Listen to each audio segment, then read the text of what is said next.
Okay, so let's start with the first part here. So, by the way, if you haven't gone through New Age Piano Volume 3, definitely do that before doing this lesson, because everything in the left hand is from Volume 3. So you'll notice that this pattern in the left hand, on the E flat to the F minor, it's all from Volume 3.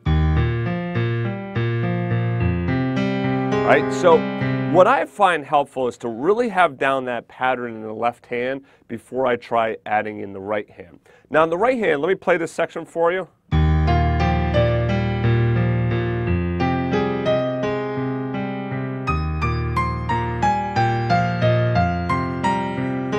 it repeats.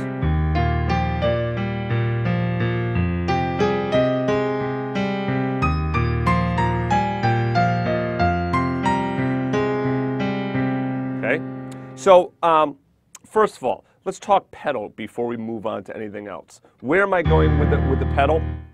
Basically, what I'm doing is holding it out for usually about half a measure, maybe a whole measure, lifting it, putting it right back down. That's the kind of thing where you'll start to get your own pedaling technique. What you should be listening for is, does it sound too ringy?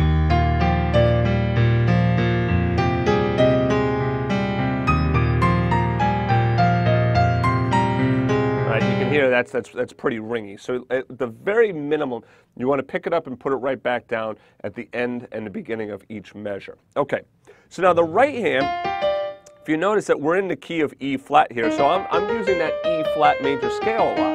And in fact, up here, I'm just coming right down that E flat major scale, just to demonstrate that, hey, look, this is all you need to use. I can just keep going up.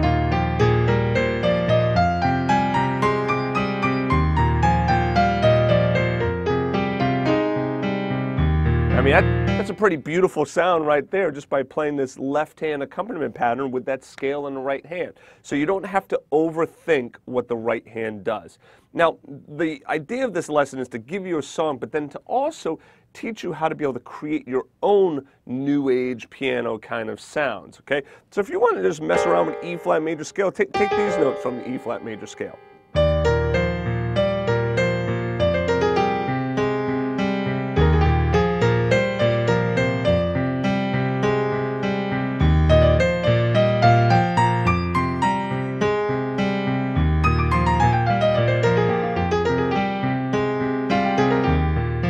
So you could just try messing around and improvising using that E flat major scale. Now if you need some rhythmic exercises for that, let me know. That could always be something that I could put into a New Age Piano Volume 5. All right, but anyway, so let's go to the melody. So I'm using thumb, second, pinky. I did not write the fingering in the right hand. I think by now you should know why I didn't do that. Many times you won't see it written. Sometimes it might be written incorrectly in pieces of music. And third of all, you need to learn how to come up with your own fingering. So I do thumb, second, pinky, and then again, thumb, second, pinky. So the first two measures.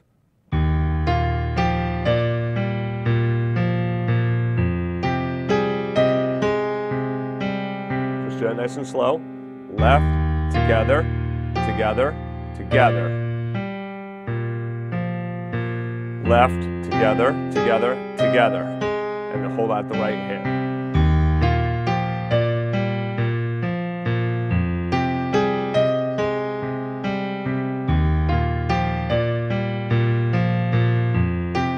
All right, measure 3. Since it's the E flat major scale, I start with my middle finger.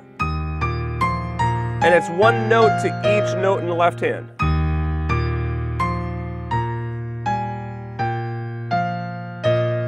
So 3, 4, and then thumb, pinky,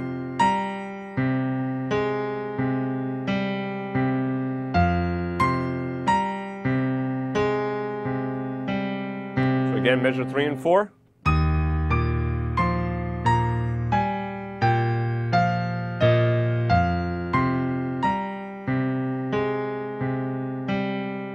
Okay, now I'm going to play it again. I'm going to do it slowly. What I would suggest you do is try doing the left hand with me, try doing the right hand with me, then try doing it hands together.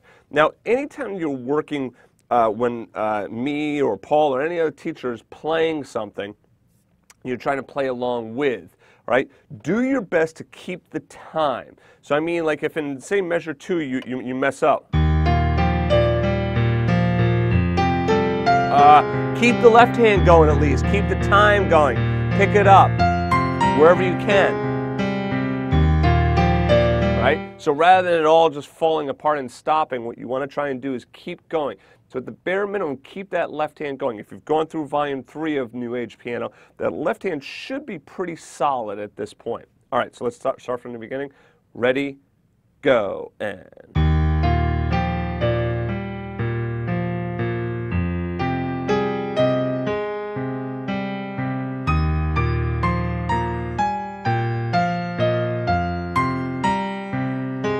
Again.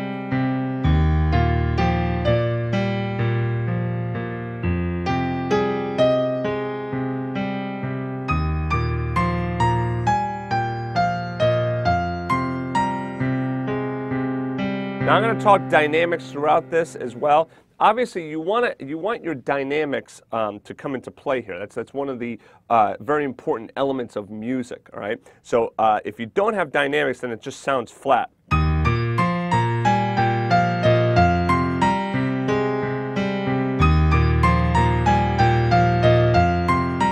But with dynamics, you get.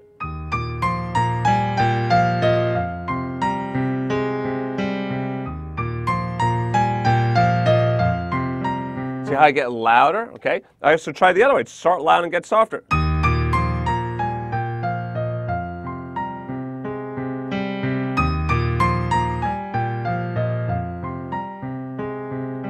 Okay, so very important to clue into that and really pay attention to your dynamics. That's a good thing to record yourself and listen back, and you can kind of hear what it is you're doing. The other thing that's really cool, and this is kind of like a classical technique that I've picked up on by listening to classical music, is notice the little slight pause before getting to the next measure. Just a little pause before you get to measure 2. So check this out.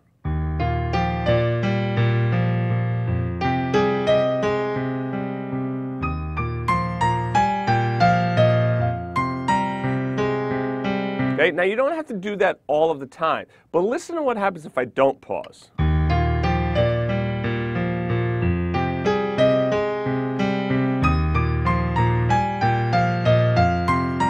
Now with it.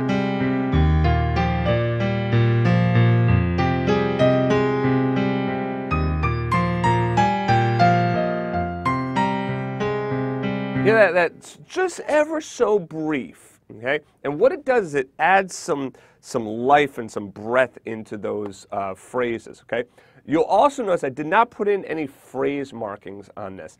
Typically, what I would be thinking of in terms of a phrase marking is there's one phrase, there's your other phrase. This is obviously one long phrase.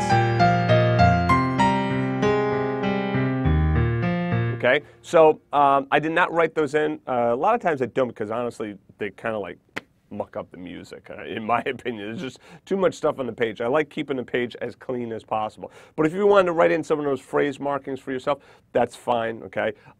They should be pretty obvious, especially in a song like this, okay? So work on this section. I'll see you in the next section.